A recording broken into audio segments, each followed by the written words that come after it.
Thank you. Actually, my presentation focused on the areas you asked me to come and talk about. There was our policy for education and employment for young people, and so that's what I covered.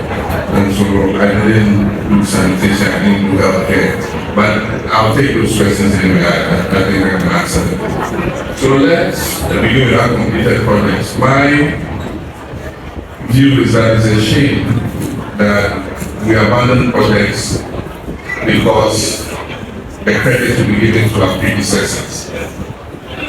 Our Constitution in the directive principles of state policy says that succeeding governments shall continue the projects begun by preceding governments. It's there in black and white, it's in the Constitution. And so, even though it's not coded in our law, it is in our directive principles of state policy. And so we have an obligation to continue projects that were started by the previous government.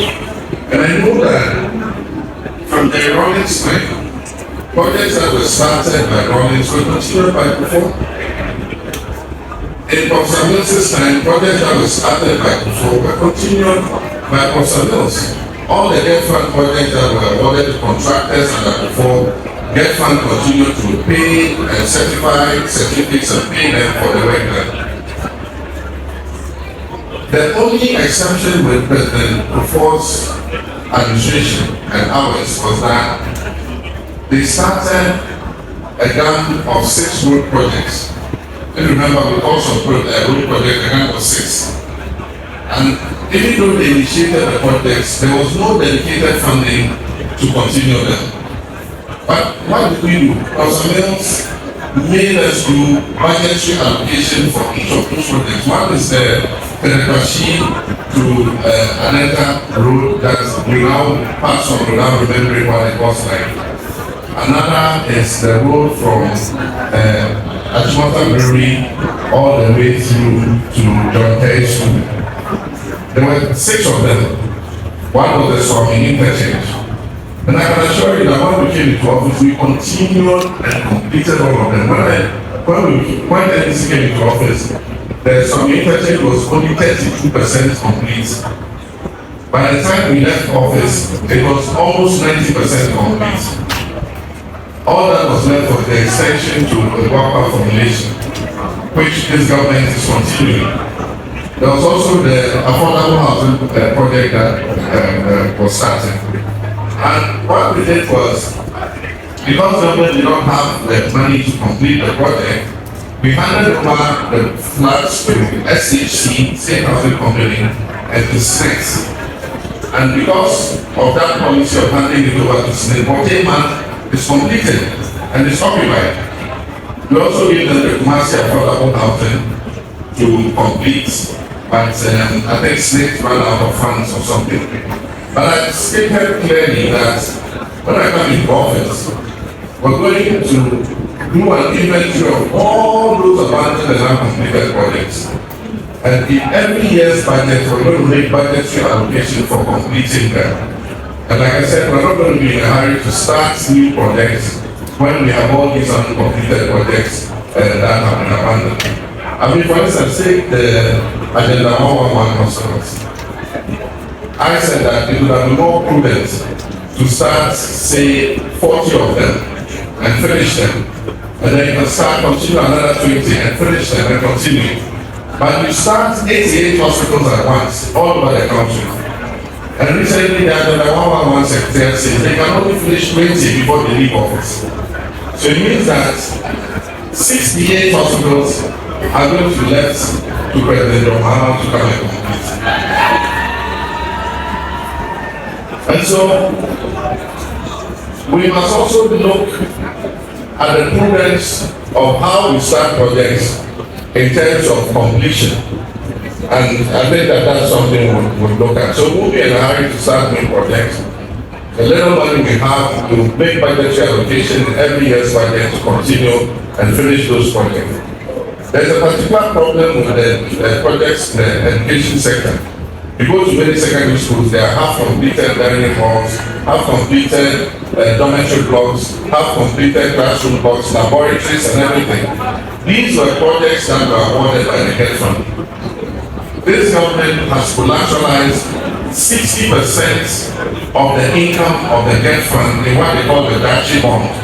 And they have taken that money up front. And so now, with the GET Fund levy that we pay, only 40% of the revenue is available to GET Fund to continue these projects.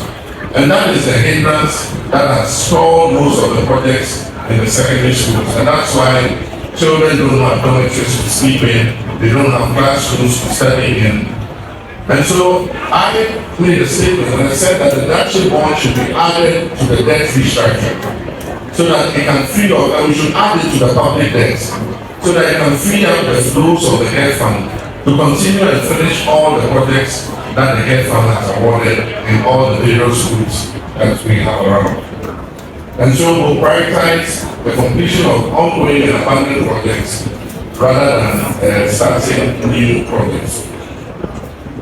National Cathedral. I was talking about this before. For me, the National Cathedral was a covenant somebody made with God. An individual. He said, he swore to God that if he became president, he would build a cathedral for him. And so, from my perspective, it is his promise to build a house for God. And I don't think that God asked him for a house. You know, I'm sure that if he really had asked God what God would want him to do with $400 million, I don't think God would have chosen a cathedral.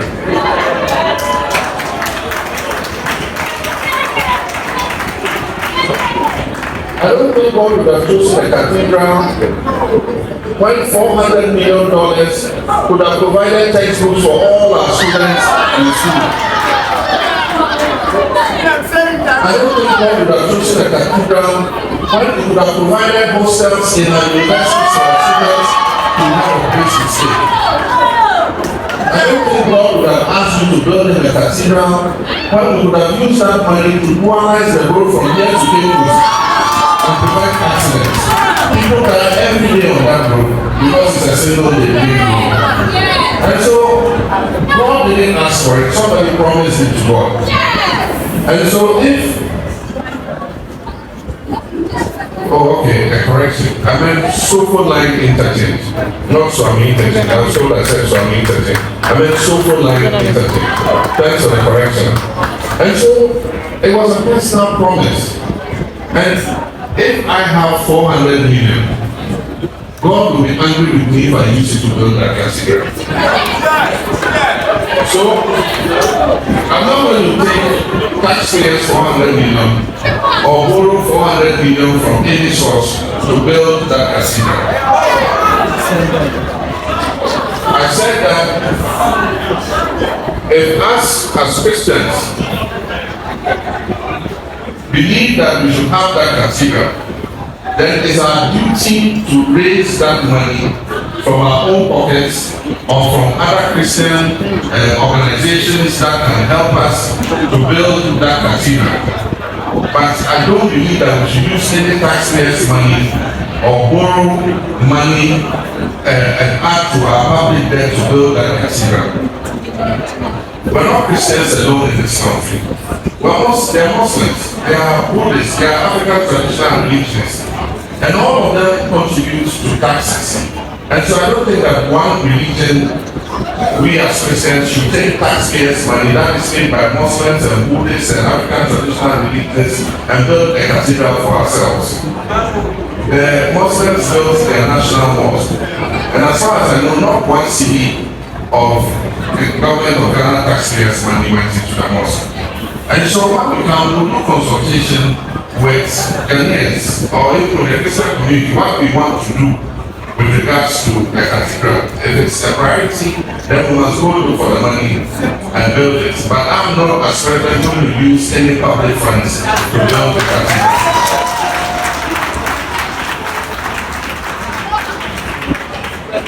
The basic principle that underlies scholarships is that one, the course the student is going to do is not available in Ghana. Or it is a priority course where we do not have enough capacity to train students. And so those are the principles that we look at. I mean, if you want to know an MBA, there are so many schools doing MBA in Ghana today. Why should somebody go abroad to go and do an MBA and be paid for by Ghanaian taxpayers' money? You don't go and do a Harvard MBA for you to say pay for it yourself. And so we must stick by the rules and regulations for which scholarships are awarded. For instance, in our time, we gave a lot of scholarships to go to Scotland. Many Ghanaian students went to Scotland because we had started the beginning of oil production and we did not have enough expertise in oil production. And so in the 4 years that I was in office, actually in the 8 years from Professor Nelson's time, we skewed a lot of the scholarships to students who were going to learn petroleum sector, oil management, accounting, oil sector law, and so on and so forth. And there are many students who got those scholarships and are back here in Ghana and working. And so we must draw the lines. We must have a minister like Nana who will make sure that the scholarships were being given for scholarships that are relevant to the human resource development of this country. And again, the scholarships must go to underprivileged people, young people who come from backgrounds that do not have the capacity to sponsor them. And so again, the social construct of the person's origin should be taken before a scholarship is given. I mean, there are many of us who can afford to pay the fees of our children if we decide that to go to university abroad. And so we have no business going to the scholarship secretariat and asking for scholarships for our children. And so we will have a person superintending the scholarship secretariat that will make sure that the guidelines are implemented and that those getting the scholarships are deserving of those scholarships. Misguided policies, yes, and they mentioned one. We bring a new curriculum. The children have no textbooks in basic school for the last 4 years, and you think that giving pre-tertiary students laptops and tablets is more important. Of course, everybody knows the political experience. The pre-tertiary students are going to register in May because some of them will be coming 18 years and about, some are 18 already, and they're going to be the ones voting. So this is a gift to entice them to vote for the current government. Otherwise, if you're using 1.3 billion cedis to give pre-tertiary students laptop, our priority would have been different. There are other things begging for funding in our educational system than those laptops. But it's a right for them to vote for this government. But I mean, the children do not exist in isolation. They live in households and families. Some of them's parents are those who are working in the banking sector that cruelly closed 9 indigenous banks and threw them all out onto the streets. Bankers have become Uber drivers. Those are the same people whose children are in pre-tertiary education. So you think if you give the child a tablet, the child will vote for you after what you have done to their parents. Most of those children go home and their parents struggle to put a meal on the table for them because of your poor mismanagement of this economy. And you think that just giving the child a tablet is enough to buy their conscience to vote for you. I don't think so. The children should take the tablets, but they should remember that we cannot stand another 4 years of this poor driver Banza and his driver's leave.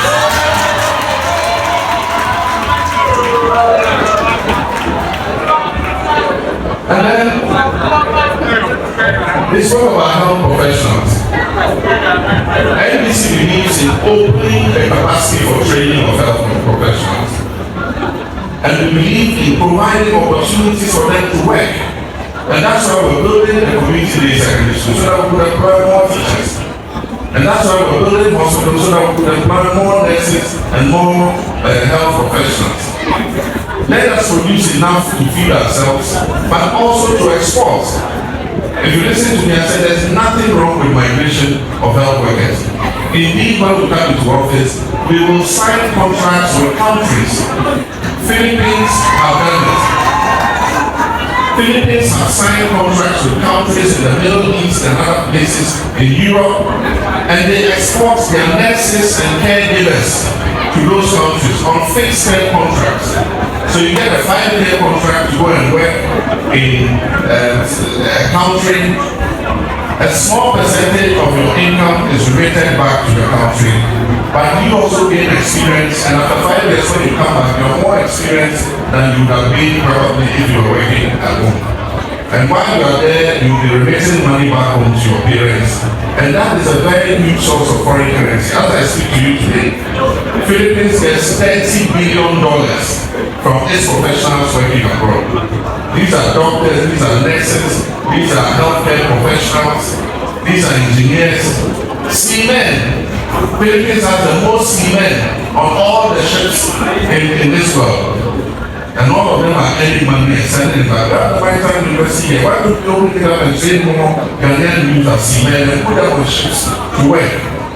And so, as part of our employment ministry's obligation to deal with labor affairs and also to deal with employment matters, they will also have a desk where we sign agreements with other countries that need professionals to come and work.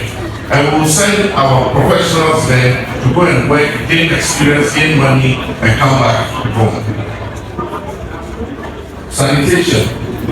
We will close down the Ministry of Sanitation.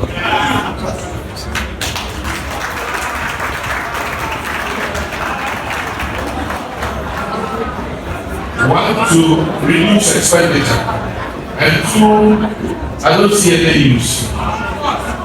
Accra, our country is dirtier than when there was no Ministry of Sanitation. Indeed, this country was cleaner when sanitation was under local government than as a standalone ministry. And so we'll close down that ministry and we'll take the sanitation schedule back to local government. Indeed, because we want to reduce government expenditure, it's not only the sanitation ministry, in transport, aviation and railways, we're going to close them down and send them back to the transport ministry. We're going to combine communications and information again. And so we want to reduce the number of ministries. And so with cleanliness, we think that it is a duty of the district assemblies. Every assembly has an obligation to make sure that its district is clean. And so we must decentralize sanitation to the district level. And it must be a criteria of performance for the district chief executive. That if we come to your district and your district is dirty, that is one of the performance indicators. And so when we're going to change district chief executive, if you have a dirty district, we will remove you and bring somebody who can make your Our problem as a nation is we're not holding people accountable. The district chief executive is giving allowances, is giving a house, is giving a car, and the district is his responsibility. And so he must make sure, if he goes around his district and there's a dirty place, he must make sure that it is clean. But because we don't hold them accountable, everybody just gets away with it. So it will be a performance criteria. We'll send an independent team around to the districts and they will mark you. If your district is dirty, they'll give you a negative mark. And when it comes to reshuffling the district team executive, you will be shown your performance. This is what you did. Your district was dirty. You did not provide social services. You built only one primary school. We wanted you to build 2 primary schools, you build only 1. You will have a performance criteria on which you will be judged. And to be scientific, you won't assume that somebody has victimized you because you see that you yourself did not perform. And when you are going to the district, we'll tell you what we want to see. And if you don't meet it, we will remove you and bring somebody who can do it. And so that's it. Thank you very much. So we're going to take another set of 4, but I see there is a lecturer at the mic. The next 3 must be students. And I'm the tail petrol of this country. Tail, Bristol, are you there? Good. Your Excellency, have 3 concerns. When you met the Excellency, Adraco, I didn't have a chance that you have come to my house, so it's a full chance for me. Number 1, to talk about, that day we talk about trained teachers. When they go out, they have work to do. Nurses, when they go out, they have work to do. The lawyers also came and spoke. But a chunk of other students are left out. And these are the business school and the HR, the marketers, the accountants, and the banking and finance students. What do we have for them? I am suggesting that a law should be passed to compel universities to allow students on entry to start doing internship in companies and organizations. That will be also laying out or throwing out incentives for these companies to accept these students, so that by the time they finish the 4 years, and in addition to their national service, they will have done 4 years at least of working experience. Because in my life, I've experienced that whenever they are advertising jobs, they're asking for 5 years, 6 years, 7 years experience. These students were able to get experience. So I am suggesting that a law like that should be passed. Number 2, I also have another concern. Yesterday I was interacting with a young guy of 21 years. He was lamenting of how he struggled to get a job. And any office he went, the application was only received by grandmothers and grandfathers. All these people are there on contracts. Can you come out with a law that will cut the contracts? If you have a contract for 4 years, it's okay. So there will be vacancies at the top. So the promotion will be done and people can get a chance to be promoted to get the government. Lastly, the e-blocks, very important, must continue. And I urge you to continue with it. Thank you very much.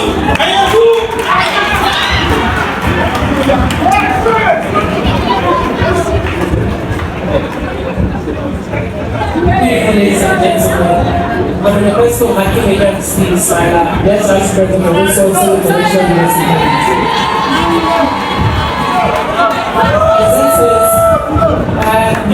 Your flagship policy is the 24 hours economy. And I would want to get a very pictorial view of how this is going to be done. And the second person also goes to, in as much as there are two public sectors, we believe that some young people also have to create their own jobs. Now, the exchange rate and other things such as, let's say, loans. The interest rate on loans are actually high. What will be the policy for young men and women who may want to create their own jobs and employ their other colleagues? Thank you very much. Yes, what will be said? My name is Princess Adeleke. I'm a communications student. Your Excellency, my question is that, as a presidential aspirant, how do you plan to support both students and entrepreneurs, particularly those involved in industries like food juice manufacturing and those SMEs? My second question is that the attempt by the MSMEs to automate their manufacturing processes in order to improve efficiency and productivity is constrained by the unavailability of machineries. As president, what do you intend to do about the cost of duty on imported machinery for small-scale businesses? Thank you.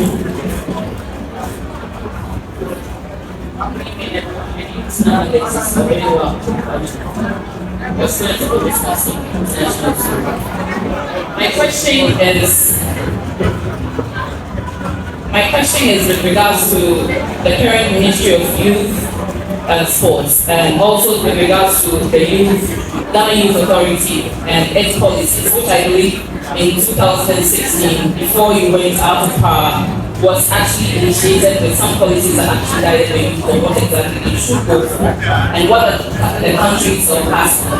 In your case of trying to separate that ministry, what would be the policy, or again, what would be the road plan for you to be able to educate the youth? Because I believe majority of my colleagues here do not even know about the Ghana youth policy, let alone know what is in there that helps them become who they are as a youth at that time. Thank you.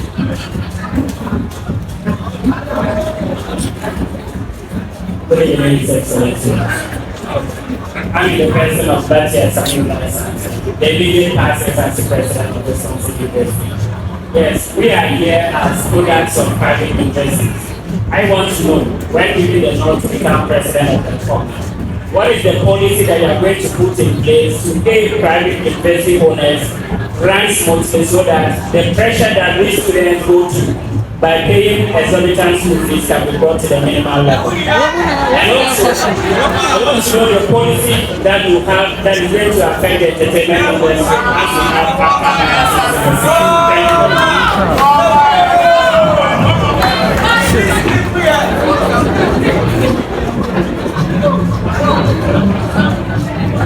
and gaining practical experience for what they are being taught. And then when school opens, they come back. But that is the business of your school, to sign partnerships with business industry and place your students there. Right now I see all the universities just give their students a letter and say, go and find a place and do internship. So the children come around and uncle, can you get me a place to do my internship? Then you have to call people you know and say, oh, can you accept my nephew to do his internship? I think that in a major way you must go out and call companies and say, look, can you give us 2 places every year? You go to another company, can you give us 3 places every year? We want to bring our students to come and do internships. All you need to do is give them transport to come to work every day, that's all. And go to data cement, go to the industrial area, go to the business processing centers, and get all those fintechs and all of them, and sign agreements 2 a year, 3 a year, 4 a year, 5 a year, and then you send your students there. The part of the school year, they must be there doing the internships. Government is not going to be able to be the one to go around the businesses and say give internships to universities. It is one of the responsibilities that you must take up so that your students can have the kind of practical education that they need. And so the lecturer from business school, please just go around as a business school, write to industries and say, look, this is our business school, this is what we're teaching, we want to practicalize the education, and so every year we want you to give us some places to bring our students. And I'm sure many organizations will be willing to oblige. The policy for giving contracts in the public services when one attains 60 is that the person should be in a position of a certain specialized skill for which if he leaves immediately they will have nobody to perform that skill. That is the policy. Unfortunately, it has been abused. And so anybody who is between 60 is not yet ready to retire, even though there are people who are as experienced as them, just right behind, they go and ask for an extension of contract. And the Constitution says they can have 2 years, after that another 2 years, and then after that 1 year. So he's able to stay at work for 5 years. Now remember that being at work for 5 years is preventing some young people for 5 years from getting a job. And so we must discourage completely the issue of contract. If you join, know that the Constitution says you retire at 60. Everybody should prepare for retirement.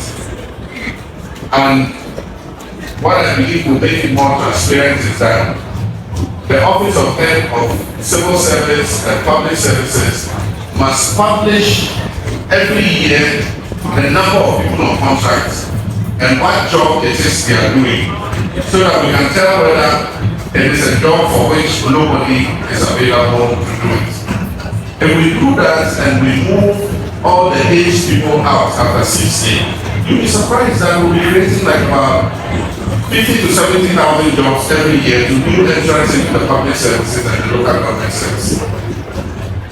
And so, in our case, we're going to make sure that every ministry and every agency publishes who are on contract and what they are doing as being on contract, so that we can tell if they have a specialized skill for which they must be there. They don't have that specialized skill, then they have to go home. All of us should retire at a certain time. And when you retire, it's not the end of your life. You can come and join me in farming. I've been farming for the last how many years since I was voted out as president. And at these events, give me a little income, which when I add my pension, I'm able to look after myself and my children. And so there are many other things that you can do. If you can move into the private sector, that is your problem, or you can become an entrepreneur. And so those things are all there. E-blocks, I said already in the statement that we will finish them. I've spoken enough about e-blocks, so I don't need to make any comments again. We've put out a lot of literature on the 24-hour economy. Indeed, we have frequently asked questions, we call it FAQs, on the 24-hour economy. And so if you are interested, the one who has the question, I'm going to give you the link, and then you can go on that link. Actually, if you go on Sammy Murphy's Facebook page, you see the FAQs on 24-hour economy. And every question that you are confused about, you find there. How do young people get credit to set up businesses? That was the reason for which I set up the Ghana Exim. The Ghana Exim was meant to direct credit to young entrepreneurs who want to start up businesses.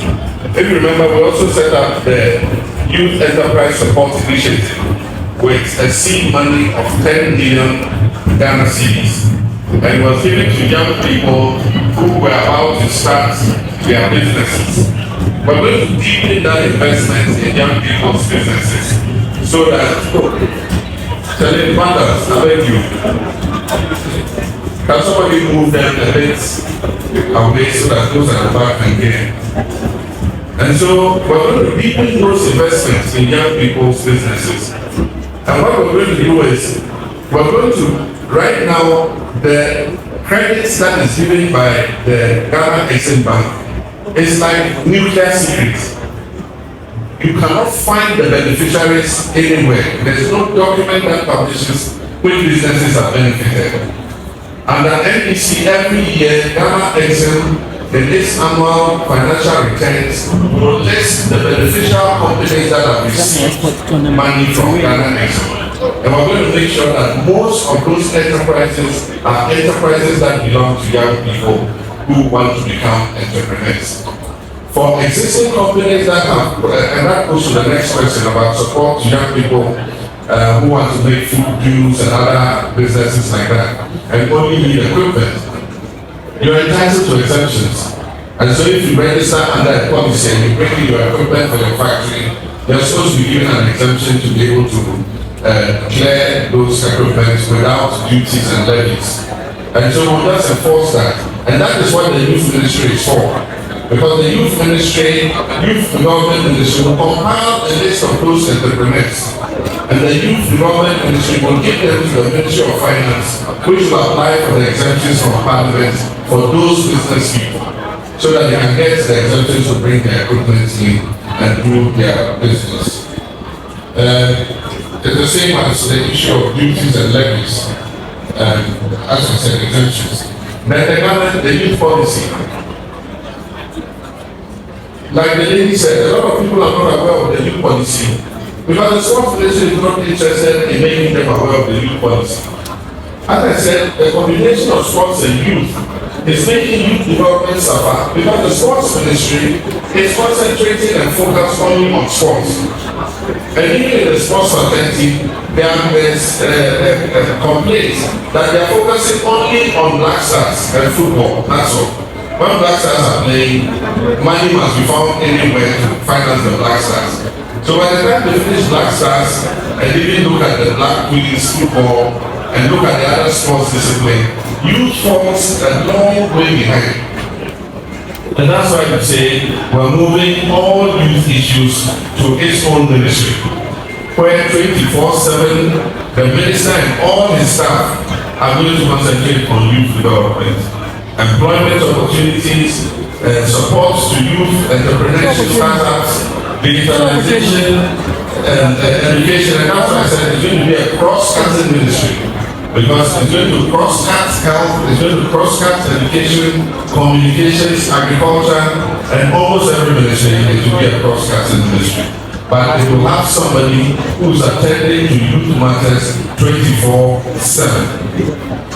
It will be a 24-hour economy ministry. That's it. Thank you very much, Your Excellency. Ladies and gentlemen, time is not on our side, and unfortunately we can't take all the people in the queue. I was going to take just one. Can we add on a few? All right, so with His Excellency's permission, we'll take the last 3 questions. And so the last question will be Somalia. So thank you all. And I'm also a health tutor in this institution. Mr. President, I believe there's a health challenge in our country. The issues of mass exodus of nurses into other countries, coupled with the high rate of unemployment of nurses. I believe there's an irony in this country relating to health. We train a lot of health students, we train a lot of nurses. Ironically, a lot of the facilities, health facilities, are short of staffs. I think about this and I do not understand. Mr. President, I would like to throw this challenge to you. That is coming in. I'll plead with you and ask you, what are you going to do about these challenges in relation to health? Thank you.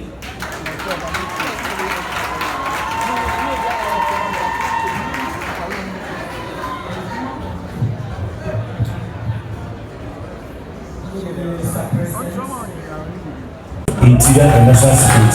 Thank you.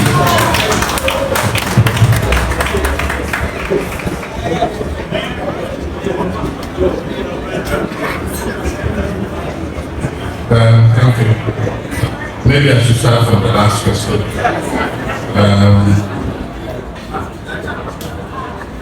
Ministerial positions are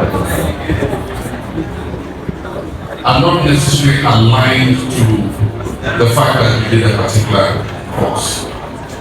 You might have the talents, you might have the proficiency for something, but it doesn't necessarily mean that all ministries must be aligned to the courses that people did. A university education should prepare you for leadership in any area.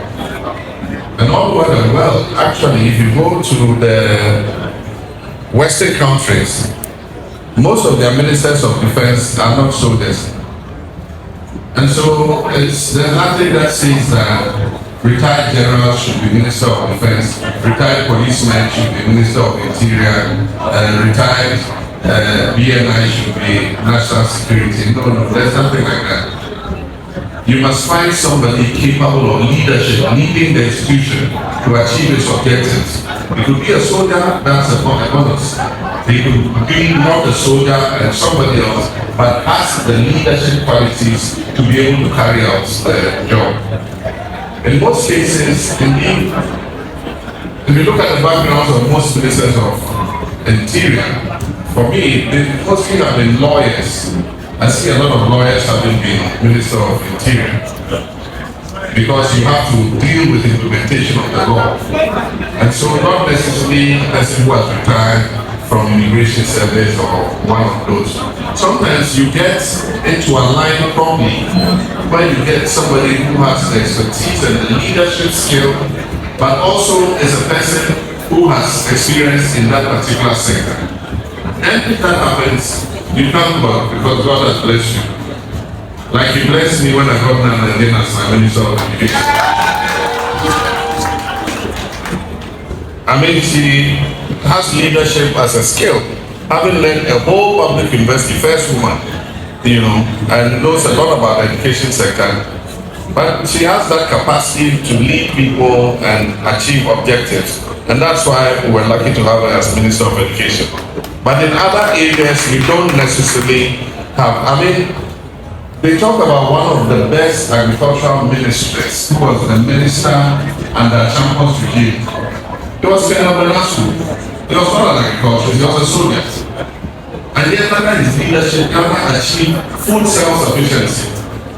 And so soldiers can be in other ministries. The important thing is, what are the leadership qualities of the person? And the thing is, our government is going to be a government that will give performance indicators to every appointee. And so before you go to that ministry, the policy think tank, using our manifesto and what we have promised the people of Ghana, we will put in black and white in writing what we expect to see in the period that you are minister. And we will do reshuffle. We won't be like some president who can't reshuffle his cabinet. And so when the time for reshuffle comes, your scorecard is what will show whether you should be reshuffled or you are doing a good job and you should continue.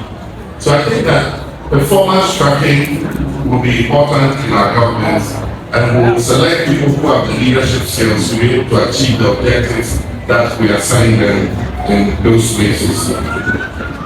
With regards to chartering, university starts by affiliating with other universities. And so when we started licensing private universities, we allowed them to affiliate. But as time goes on, as they build their faculty and their infrastructure, they are supposed to get their own charters so that eventually they can issue their own degrees and qualifications. I do think that we must nurture these universities to move towards chartering. But I don't think the threats that was issued recently, that if you don't charter with this period, we are going to close you down. That will not happen at the NDC. We'll give you time.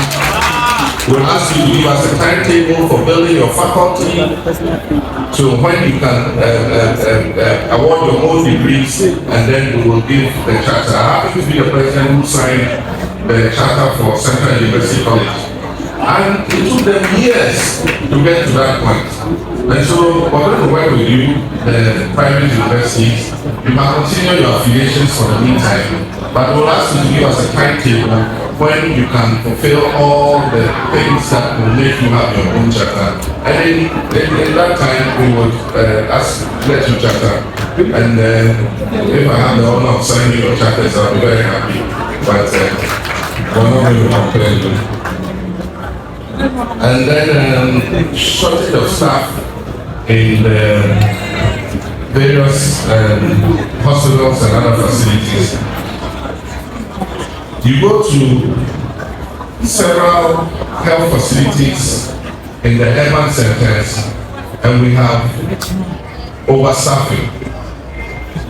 And then you go to other areas and we have understaffing. One of the major problems we have as a country is not that we're not able to produce enough to staff, but nobody wants to go to some places. So if you go to some regions like Upper East and Upper West, if you look at the doctor to patient ratio, it is very low. If you come to other places, you look at the doctor-patient ratio, it's very high. It's the same with nurses, with X-ray technicians, and everybody. Everybody wants to work in the capital city. But the point is, it depends on what we call financial clearance. What the Ministry of Finance does and must do is to get the list of all staff that are retiring from the public services and the local government services. And it can replace them without increasing the overall number of people working for government. And it must give a big chunk of that to teachers and health personnel. Currently, a big chunk of that is going to security services at the expense of health personnel. And so we must balance it out so that we can provide more teachers, more nurses. I think that over the years we've taken a lot of police officers and other security services. I don't say they are not important, they are important, and we must continue to recruit so that we are able to keep tab on security in our country. But at the same time, we must realize that we need nurses and teachers and doctors to be able to make sure that our children are well taught and that our healthcare is well taken care of. And so we will open the production for more of these health professionals. We will continue the completion of these hospitals to provide areas for them to be able to work. And as I said, we will produce enough of them to be able to feed ourselves, but also to be able to export on contract to other countries that do not have enough, so that we can mop up any excess that we have without them having to sit at home. As we're talking, there are about 3 cohorts of nursing trainees who are sitting at home who do not have employment. And so when we come, we'll fast track the clearance of the backlog so that the new ones that are coming will also have the opportunity to find places to go. One of the things we're going to do, and listen here carefully, we are going to advertise the positions in the districts. And so we're going to do district recruitments. And so if Bole district needs 120 nurses, we will advertise for 120 nurses in Bole district. If Nabrongo district needs 400 nurses, we'll advertise for 400 nurses in Nabrongo district. This will be the same with teachers, so that you apply to the district that you want to go and teach, and if they take you, they will post you. This centralized posting is what creates the problem where they post you to Bongo and say you won't go. But if there's vacancy in Bongo district, and that's where you have to go and work, and you apply, you are taking, you stay in Bongo district and work until you apply for a transfer. And so we need to decentralize the recruitment so that the districts can advertise the positions, they know where the positions are, they have a health center here, they have a health facility here, they have the district hospital here, they have this here, they know how many, they need an x-ray technician, they need a laboratory specialist, they need 200 nurses, they need this, they will advertise it, and you apply. And once you are taken, you go, they will post you, and you go and you have your secure job, you're working. In the future, you marry, you can apply for a transfer because your husband is working here, you want to join your husband, that one can be done. Or a husband wants to join a wife, then you can apply for transfer and move to her district. Maybe it should be my district, Bole district. You are in Dodowa, you want to join your wife in Bole. We'll be happy to welcome you to come to Dodowa and come and work. To Bole and come and work. So decentralizing the recruitment will also help us to spread out the professionals, the teachers, and the health personnel so that every district has its fair share of their expertise. I think that's all. That's it. Thank you very much, Your Excellency. Oh no, policy on the entertainment industry.